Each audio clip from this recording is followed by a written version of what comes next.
lucky we're born so far away, so we could both make fun of this. Oh, wait, I'm on camera. Whoopsies. Anyway, hello everybody, my name is Garcetti. My very science lab, record time. And today, it's physics lecture number 20. And so, to celebrate, we got a new logo. And we also switched from black background to white background. Hooray! What a reform. Anyway, now, what are we doing today? Well, today we're doing a special problem. What we're doing today is the same problem from yesterday. Might not seem astonishing, but here's the catch. We're looking at it from a different perspective. So, this is the rock I kicked in the forest like 4 days ago. And so,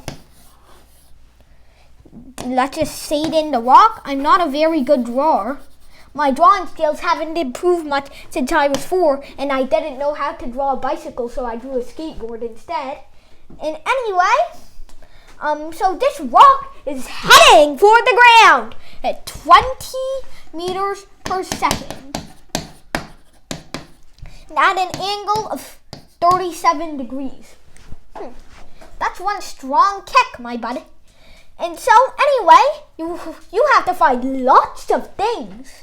You first have to find the initial velocity in the y direction, the initial velocity in the x direction, the time it takes for the whole course, the distance that it's traveled horizontally, and the maximum height it has reached. So, yeah, you have a lot of things to find. But don't worry, calm down. It's gonna be all right. So, first, we can find the two components by realizing that Vx is simply, Vix is simply Vi cosine theta, while Viy is Vi sine theta. We know what theta is, it's 37, and so that gives us about 16 meters per second for Vix and 12 for Viy. And so now, what are we gonna do? We've already found this and this in just the span of 30 seconds. Oh, whoops, I switched them up.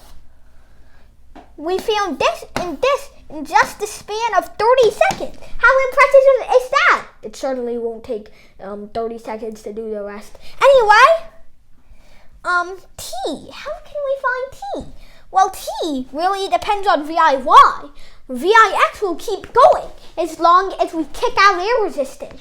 And so, that means that we only care about Viy because that determines when it hits the ground.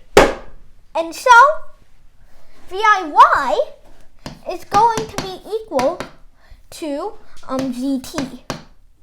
And so, now, let's see this. So, Viy, we know Viy, that's going to be 12. And G is 9.81 T. And so, oh wait, minus 9.81. But let's ignore that for now. And so, anyway, T is equal to 12. Oh, I do not like that sound. Over 9.81. And then, suddenly, it comes to you. That's about 1.22 seconds. But you have to realize that right now, this is only half of the journey. Have to take the whole journey. So you realistically have to double it, and you get 2.44 seconds. Now, why am I doing this? Well, because we're essentially taking an interval that starts here and ends right when the velocity becomes 0 and it gets its maximum height. Kind of like the antithesis of what we did during the last problem. And so, now we have found the time, 2.44 seconds. Doesn't seem that bad now, doesn't it? So, anyway, now you have to find dx and dy. That's pretty simple, actually. So, we know that d equals, oh goodness, I forgot the first term. Vit plus half at squared. And so now, let us change this to our likings. So, how shall we change this to our likings? Well, we can, okay, that's one too many times. We can change this by just plugging it. So, we want to find, maybe DIY. Maybe we want to find DIY.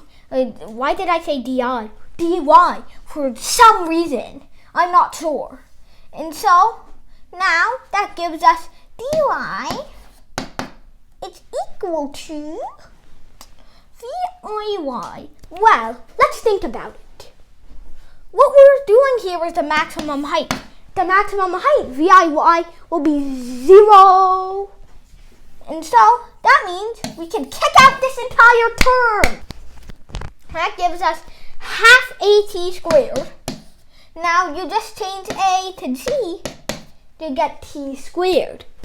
This is the big reveal, everybody! So, you plug in all the numbers. dy equals half 9.81. You get 2.44. Wait! Alright! So, we have finally found dy. Now, there's only one more thing left. Now, dx is not like, it's like other girls, or like other equations, I mean. So it's VIXT plus half AT squared until you realize there is no acceleration. We already kicked out air friction. And so we get dx equals VIXT. And so now we get the big reveal, number 2. And so, yay! Alright, let's just plug in. That was anticlimactic. 16 times, maybe 2.44. Yeah, that should work. Alright, it's time for the real big reveal. So let's do the calculations first. 16 times 2.44. Nice. Alright.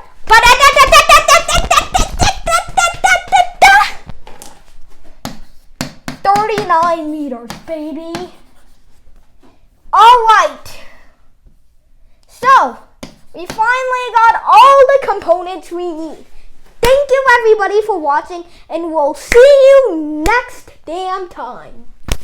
Professor Soborno Isaac, who is known as God of Mathematics, serves as Laureate at the Da Vinci Institute, South Africa, and Mayor at Little Bangladesh, Los Angeles. Brought to you by Brilliant.org. Bari Science Lab to fall in love with math and science.